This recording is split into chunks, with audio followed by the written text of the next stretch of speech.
Bonjour à tous. La CBSP nous offre la possibilité de présenter aujourd'hui notre vision d'équipe d'unité de soins palliatifs d'une prise en charge globale. Cette thématique, développée en parallèle avec Véronique Mignac, nous permettra d'entrevoir comment une approche globale peut tenter de répondre à une souffrance, elle aussi globale. Nous connaissons en soins palliatifs la variété des complexités dans les prises en charge, quels que soient nos lieux d'intervention. En USP, auprès des LISP, en équipe mobile, en EHPAD, au domicile. Dans tous ces lieux, nous accompagnons des patients atteints de maladies graves et évolutives. Nous faisons face à une diversité de symptômes psychiques et corporels, au carrefour de la vie relationnelle entre le malade et ses proches, parfois face à une douleur dite totale. Nous avons sélectionné une vignette clinique pour illustrer cette idée. Ce choix se fonde sur plusieurs critères. Souvent, l'idée est répandue qu'une USP n'accueille que des personnes en situation de fin de vie imminente. Cette représentation est fausse, car si les situations de fin de vie sont majoritaires, entre 20 et 25% de nos patients rentrent un temps chez eux ou construisent un autre projet, un départ en USLD ou en EHPAD par exemple. Par ailleurs, les durées de séjour sont aléatoires, allant de quelques heures, parfois à plusieurs mois. L'USP accueille également de jeunes patients, contrairement à une image souvent gériatrique de la population accueillie. Nous choisissons alors de vous raconter aujourd'hui l'accompagnement de M. Niagara. Bien que chaque prise en charge soit singulière, cette situation clinique est représentative de notre démarche de soins global auprès de nos patients et de leurs proches. Je passe maintenant la parole à Blandine.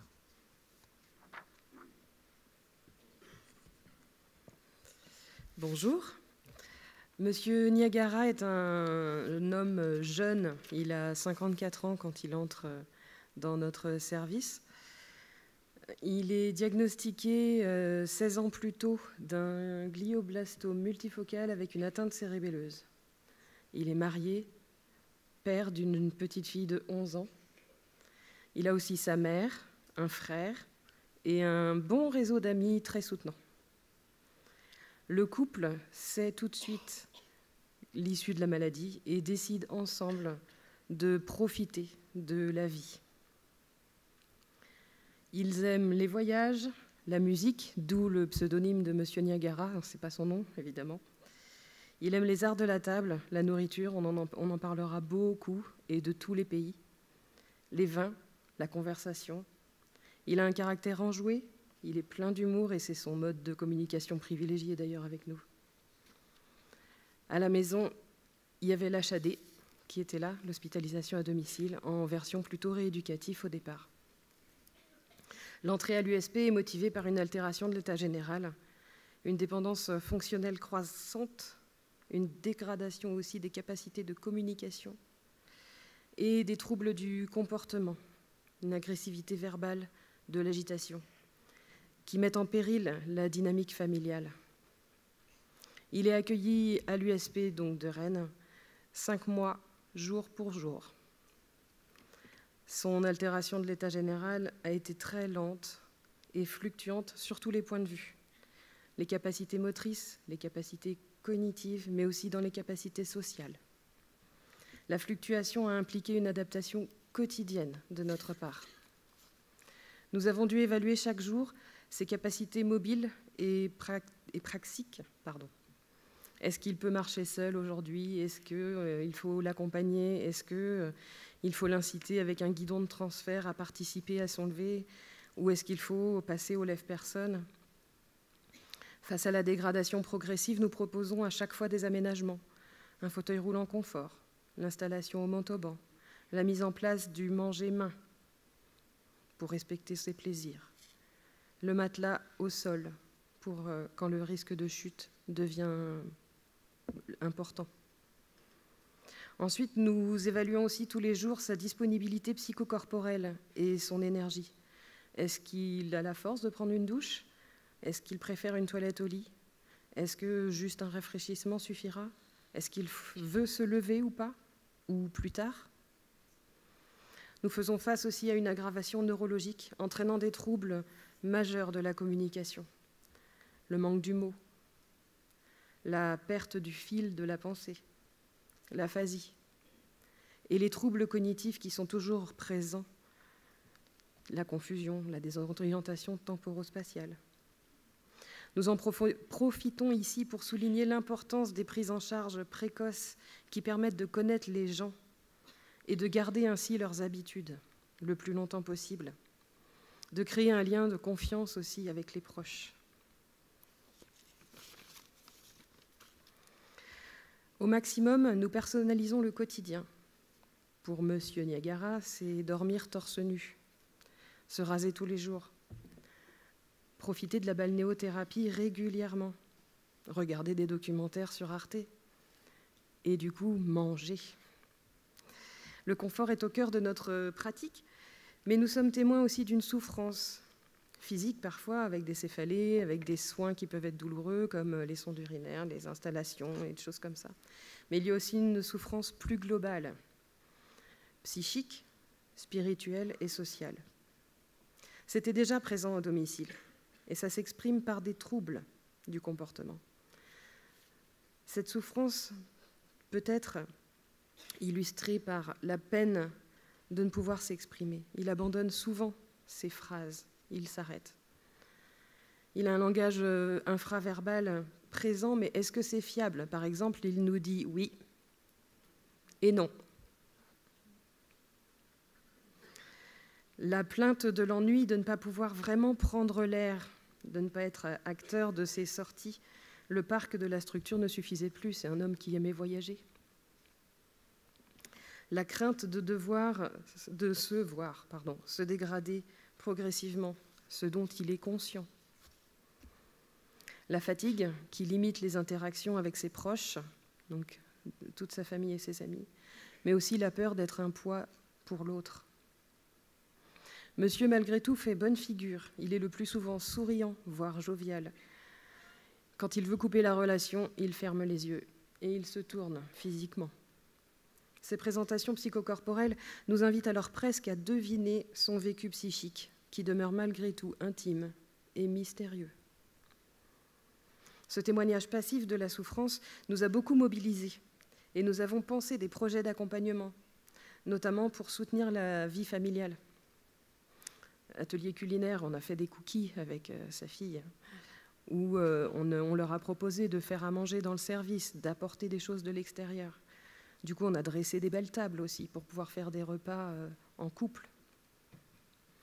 La présentation du nouveau chaton a pu se faire aussi dans notre service. La salle de jeu pour jouer ensemble ou jouer côte à côte. Les sorties au parc, évidemment, et les balnéothérapie, lui seul, mais aussi en couple. L'équipe est confrontée aux limites de ces projets aussi et se questionne en synthèse hebdomadaire. Est-ce que c'est encore le bon lieu de vie? Quand l'accompagnement est long, il peut parfois s'essouffler. Comment occuper le temps? Le faut-il d'ailleurs? Devons-nous être tout le temps dans l'action? Pensons-nous ou désirons-nous à la place de la personne ou de ses proches? Pour tenter de répondre à cela, nous rencontrons régulièrement les familles, avec pour objectif d'avoir un projet commun et de rassurer. En l'occurrence, la crainte de Madame Niagara, c'était le retour à domicile. Nous lui assurons notre intention d'accueillir monsieur jusqu'au bout, ce qui leur permet d'avoir d'autres projets. Madame va reprendre le travail à mi-temps et leur fille va pouvoir faire une rentrée plus sereine. Une intention particulière est portée aux enfants dans l'unité. Nous nous adaptons aux besoins de Mortel Adèle, pareil c'est un surnom, qui est marqué par l'agressivité de son père à la maison. Ses visites sont courtes et médiatisées avec différents lieux, différents soignants, et cela fonctionne. Elle se lie avec l'équipe, elle ose poser des questions et elle rencontre même une fois le psychologue. L'ensemble des visites amicales, nombreuses au départ, est limité et régulé par son épouse, en respectant le souhait de monsieur de ne pas être vu ainsi, et en respectant aussi sa fatigue plus importante au fil du temps. je passe à Annabelle. Merci. Bonjour. À partir des éléments que Vincent et Blandine vous ont déroulés, on va essayer de répondre à la question suivante qui est celle de à quoi tient une approche globale dans notre service, puisque chaque service va fonctionner différemment. Déjà, pour vous décrire un peu le milieu dans lequel on travaille, notre unité, elle est assez grande. On a 16 lits plus un lit d'urgence pour accueillir des patients. Les locaux sont aussi aménagés pour permettre pas mal de médiations différentes qui peuvent venir étayer les patients et leurs familles. On a déjà parlé, devant le micro, on a déjà parlé de la salle de jeu, mais on a aussi la chance d'avoir donc un espace de balnéothérapie et une salle snozélène dans lesquelles on peut accompagner le patient avec ou sans sa famille. Et on a une grande salle commune, et cette salle commune, elle permet d'accueillir des goûters, des déjeuners, des repas d'anniversaire. Il peut être également privatisé avec une porte qui coulisse, et ce qui permet donc d'avoir un peu d'intimité dans cette unité. Et on a aussi cette chance, c'est qu'une petite partie de notre équipe est formée à l'aromathérapie et peut donc venir un peu colorer l'accompagnement des patients de cette médiation-là également. Dans l'équipe, d'un point de vue ressources humaines, on a au total 13 infirmières et 13 aides-soignantes qui vont se relayer jour et nuit auprès du patient. En semaine, on va également avoir 3 médecins seniors et 1 ou 2 internes, 2 ASH, 7 professionnels de soins de support, une assistante sociale, une diététicienne, une ergothérapeute, une kinésithérapeute, 2 psychologues et une psychomotricienne. On va également avoir l'aide de notre secrétaire et on a la présence de notre cadre de santé. On peut aussi compagnonner, et ça c'est un vrai privilège, avec 2 associations d'accompagnants bénévoles que sont Jalmave et Le Geste et le Regard. Et pour les questions plus spirituelles et parfois religieuses, on peut faire appel à l'aumônerie du CHU et faire intervenir différents référents des différents cultes religieux. L'unité, elle existe depuis 6 ans. Et depuis 6 ans, l'ensemble de l'équipe essaye de mettre en œuvre des valeurs de travail communes qu'ils ont définies ensemble à l'ouverture de l'USP, pour ceux qui étaient présents déjà. Ces valeurs, ce sont la confiance, la collaboration, la bienveillance, l'adaptation et la responsabilité. Chacune de ces valeurs a été définie communément entre chacun des professionnels. En préparant cette présentation pour la journée de la coordination bretonne, on s'est aperçu que finalement ces 5 valeurs pouvaient également être transposables auprès des patients, mais aussi inversement, des patients jusqu'à nous. Je les répète juste une fois, la confiance, la collaboration, la bienveillance, l'adaptation et la responsabilité. On le disait tout à l'heure avec Blandine, l'organisation du quotidien, elle est au maximum personnalisée et elle passe par une évaluation de chacun des professionnels, mais aussi par des échanges qui vont être le plus fournis possible. Chaque compétence individuelle professionnelle va être mise en commun avec des transmissions écrites et orales et à travers des temps de travail que nous on appelle assis. C'est des temps où on se réunit plusieurs fois par semaine avec des synthèses pluridisciplinaires, avec des groupes de réflexion éthique, un abécédaire qui nous permet de réfléchir aux mots que l'on emploie dans l'unité, à des groupes de parole. Et tout cela va nous permettre de porter un projet commun, un projet d'unité, un projet de soins, et aussi un projet qui sera plus personnalisé pour nos patients. Et donc ça fait que l'unité, elle va fonctionner à la fois sur des bases très protocolaires, parce qu'on gère aussi au quotidien du matériel technique, des soins techniques, mais aussi avec une certaine souplesse.